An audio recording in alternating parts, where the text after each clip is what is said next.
There's some good news and some bad news about how the state is effectively seeing the speeds improve here with traffic on the east side here in these express toll lanes. Overall, 25 million trips on 405 since the lanes went in 2 years ago. 2/3 of those are tolled here on these lanes. WashDOT still says lanes are saving people time. Every day there are 52,000 trips in the express lane tolls. 70% of drivers use the express lane tolls at least once a month. That's according to WashDOT. So how about the speeds? Well, if you're traveling southbound, the state now says the toll lanes have been about 19 miles per hour faster on average over the past 2 years. Northbound, 23 miles per hour faster on average.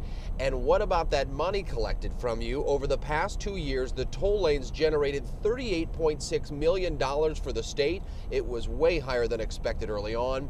Operation costs have been higher than expected now, though, at $13.6 million. So no question, we've seen the $10 toll rate way more than WashDOT predicted when the lanes first were installed 2 years ago. The average now $2.04. At peak times, it's $2.96.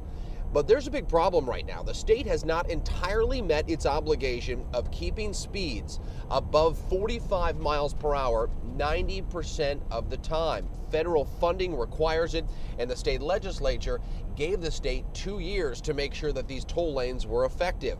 Some state lawmakers are expected to look at these toll lanes really hard when they return back in session in January and could shut them down if they get enough votes. They've had 2 years to decide that. It is their right to do that. The legislature can shut them down. In some cases where it gets into a single lane on 405, they're only above 45 miles per hour on average about 80% of the time or so.